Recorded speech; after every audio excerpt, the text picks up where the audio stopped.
In 1907, inside the coal mines of Monongah, West Virginia, 362 men went underground for the morning shift. Most of them were Italian immigrants. Some of them were children. None of them came back up. Number 7 on this list killed 146 people because the owners locked the doors from the outside. I saw the people throwing them out. I hollered, "Come on, come over here, maybe the door will be open."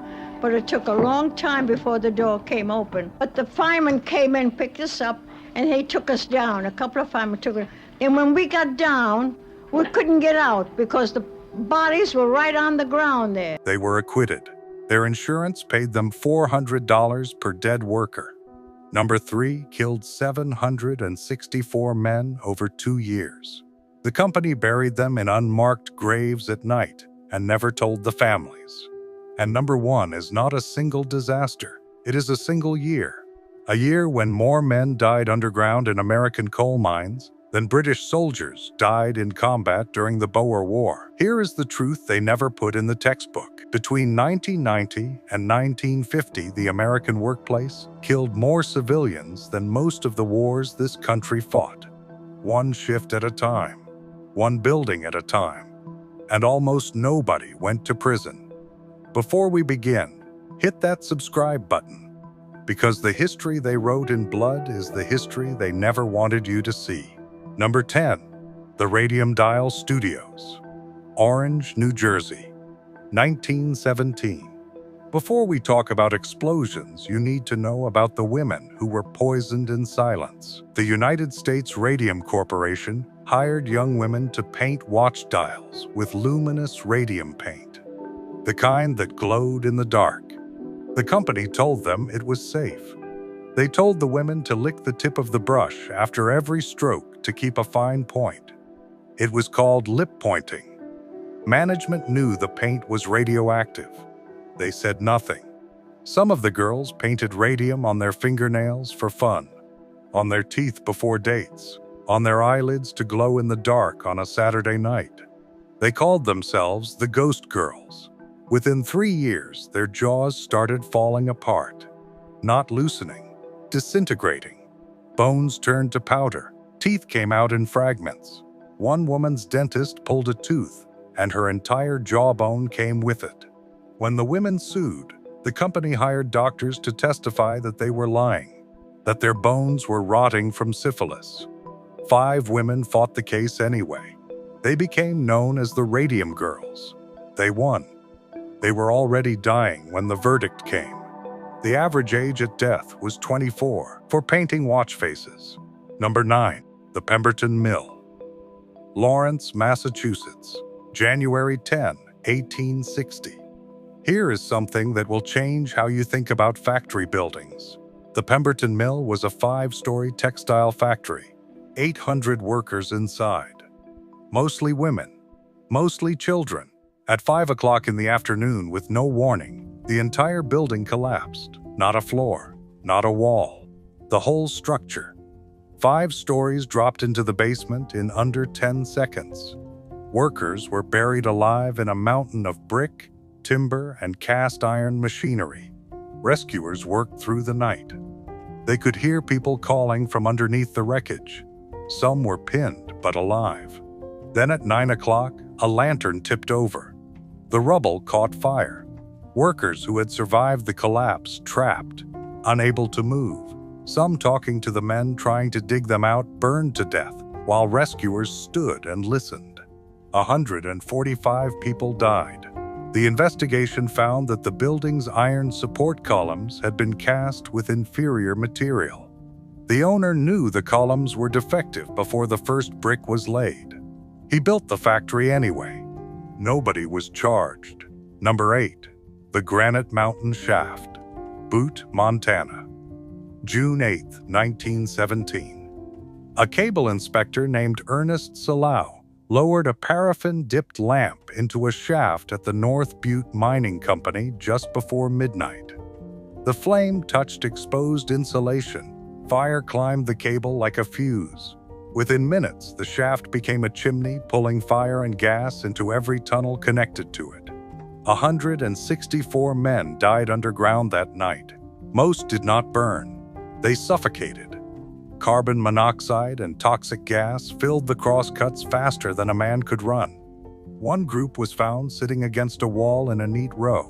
Their lunch pails were open. They had eaten their last meal together in the dark while the gas closed in around them. Boot did not stop mining.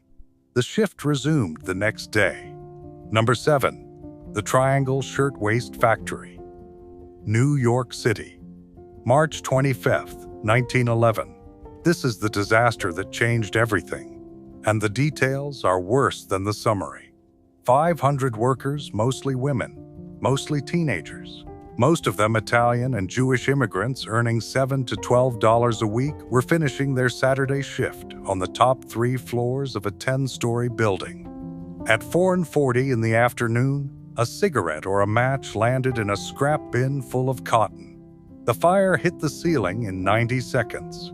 Here is what killed them. Not the fire, the doors. The owners had locked the stairwell exits from the outside.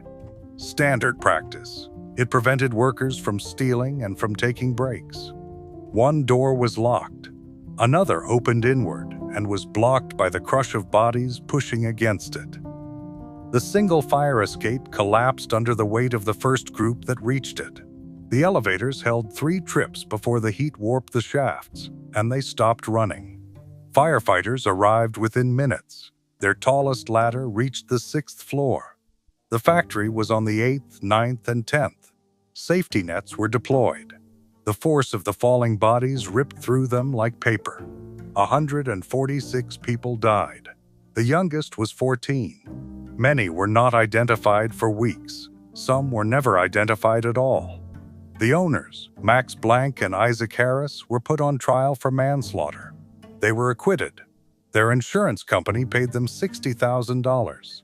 That works out to $414 per dead worker. They collected more per body than their workers earned in a year. 2 years later, factory inspectors caught them locking the doors again. The fine was $20. 146 people dead. The owners walked free and collected a check. The fine for doing it again was less than the cost of dinner. That is American labor law in 1911. The bodies were worth more to the owners dead than alive. Number 6. The Cherry Mine. Cherry, Illinois, November 13, 1909. A hay cart used to feed the mules underground caught fire 300 feet below the surface. The mine operator tried to put it out with a few buckets of water. He could not. Within an hour, the fire had spread to the timber supports. The decision was made to seal the main shaft, close the entrance, starve the fire of oxygen. 259 men were still inside. Most of them suffocated within hours. Not from fire. From afterdamp, a toxic mix of carbon monoxide and carbon dioxide that fills a sealed mine like water fills a glass. You cannot see it. You cannot smell it. You sit down because you feel tired. And you do not get up. 21 men survived. They had sealed themselves into a side tunnel with a wooden door and a strip of wet blanket pressed against the gap at the bottom. They sat in total darkness for 8 days. They drank water dripping from the ceiling. Their lamps ran out on day 2. For 6 days they sat in the dark and listened to silence. When rescuers broke through on November 21st, the 21 men could barely walk. Some were blind from the swelling. The youngest was 16. The mine reopened the following year. Same company, same shaft. Number 5. The Schofield Mine, Schofield, Utah. May 1, 1990. 24 kegs of black blasting powder detonated inside the number 4 section of the Winter Quarters mine. The blast ignited coal dust that rolled through the tunnels like a pressure wave. 200 men died. Some were killed by the blast itself. Most suffocated in the dark after the dust settled. One man's pocket watch was found stopped at 10:28 in the morning. A Finnish family named Luma had been in America for 3 months. They lost 7 sons and 3 grandsons in the same shift. 10 members of one family. Gone before lunch. 200 coffins arrived by railroad that night. Volunteers washed the bodies in the open air. The town did not have enough coffins. Some men were buried in shipping crates. The state mine inspector's report blamed the coal dust. The company blamed the miners for lighting their charges without wetting the tunnel first. No charges were filed. Here is the thing about lists like this that nobody says out loud. In 1900, there was no workers' compensation, no federal mine safety law, no OSHA, no overtime, no wrongful death statute worth the paper it was written on. If you died at work, your family got nothing. Not a dollar, not a letter, not even the body in some cases. The Bureau of Labor Statistics estimates that in the early 1920s, over 30,000 Americans died on the job every single year. That is more than 80 workers a day, every day, for decades. Think about that. 80 funerals, every single day. And most of them never made the newspaper.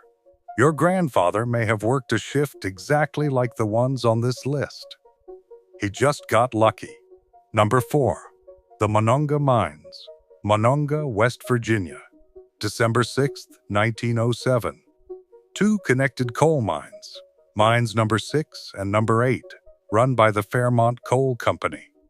Just before 8 in the morning, an explosion ripped through both mines simultaneously. The blast was so powerful, it reversed the airflow in the ventilation shafts. The official death toll is 362. The real number is likely closer to 500. The company did not keep complete records. Many of the dead were Italian immigrants whose names were never entered into any ledger. Some were children, boys as young as 10, hired to open and close ventilation doors in the dark for pennies a day. Monongah is the deadliest mining disaster in American history, and here is the part that stays with you. It took Congress 3 years to act on it. 3 years after 362 men died in a hole in the ground, the federal government finally created the Bureau of Mines. And even then, the Bureau had no enforcement power. It could inspect, it could recommend, it could not close a single mine. It could not fine a single company. It could not save a single life. That is the American safety system in a single agency, built on a pile of bodies, and born without teeth. Number 3. The Hawks Nest Tunnel, Gauley Bridge, West Virginia. 1930 to 1935. Union Carbide hired 3,000 men to dig a 3-mile tunnel through Gauley Mountain during the worst year of the Great Depression. 3/4 of them were black men who had come from the Deep South looking for work. They were paid a few dollars a day. The camps were segregated. Armed guards policed the barracks. The mountain was 99% pure silica. When the pneumatic drills hit the rock, it turned into dust so thick that men walked out of the tunnel coated white from head to boots. One worker said the dust was so dense he could chew it. The company knew what silica dust does to human lungs. The disease is called silicosis. It was documented in medical textbooks decades before the first drill touched Gauley Mountain. The executives who visited the tunnel wore respirators. The workers got nothing. Within a year, men started coughing blood. Their lungs were scarring shut. The company doctors called it tunnelitis. That is not a real disease. They made up the name to avoid paying claims. When workers got too sick to swing a hammer, they were driven out of camp. Black workers who died on site were taken to a farm in Summersville at night and buried in unmarked graves. There was no colored cemetery nearby, so they dug holes in a field under the cover of darkness. Families were not notified. One woman spent decades believing her brother had run away. He had been dead and buried in an unmarked grave since 1931. 764 men died. Congress held a hearing in 1933. The company was invited to testify. They sent no one. More than 500 lawsuits were filed. Most were settled for pennies. Nobody went to prison. The tunnel still carries water to this day. That is corporate America in a single mountain. The infrastructure survives. The men who built it do not. Number 2. The Texas City Disaster. Texas City, April 16, 1947. The French cargo ship SS Grand Camp was loaded with 2,300 tons of ammonium nitrate in the port of Texas City. A small fire broke out in the hold that morning. The crew tried to seal the hatches and steam out the fire. What they did not know is that ammonium nitrate, when heated, does not just burn. At 9:12 in the morning, the ship detonated. The explosion destroyed the dock, the Monsanto chemical plant next to it, and most of the surrounding industrial district in a single second. A 15-foot wave swept through Galveston Bay. The blast knocked 2 small aircraft out of the sky. Then, 16 hours later, a second cargo ship loaded with the same material, the SS High Flyer, exploded in the same port. 581 people died. 178 of them were never identified. Over 5,000 were injured. It remains the deadliest industrial accident in American history by single-event death toll. The blast was felt in Houston, 150 miles away. Number 1. The year 1907. Not one mine, not one building, not one explosion, one calendar year. In 1907, the United States recorded 3,242 mining deaths. 18 separate mine disasters in 12 months. Monongah was the worst. 57 men died in Yolande, Alabama the same month. 34 in Fayette City, Pennsylvania, 10 days before that. And those were only the disasters, the events with 5 or more dead. The single death accidents, the ones that killed a man at a time, added up to thousands more. In 1907, a coal miner in West Virginia had a higher chance of dying underground than a soldier in uniform during peacetime. Congress noticed. Congress debated. Congress waited 3 more years before doing anything at all. 10 workplaces, 10 disasters, thousands of men and women and children who put on work clothes in the morning and never came home. They were not soldiers. They did not sign up. They were not given medals or folded flags or letters from the president. They walked into mills, mines, tunnels, and factories that the people who owned them already knew were not safe. Somebody paid for it, and the payment was not in dollars. If you know a story like the ones on this list, a mine, a factory, a plant near where you grew up, or one that took someone from your family, drop it in the comments. Tell me the name. Tell me the place. I want to hear it, because these stories do not get told enough, and the ones you carry might be the next deep dive on this channel. But before you go, one more thing. To the men who went underground at Monongah and never came back up. To the women who painted radium on their lips because nobody told them the truth. To the boys in the Schofield mine who were not old enough to vote, but old enough to die.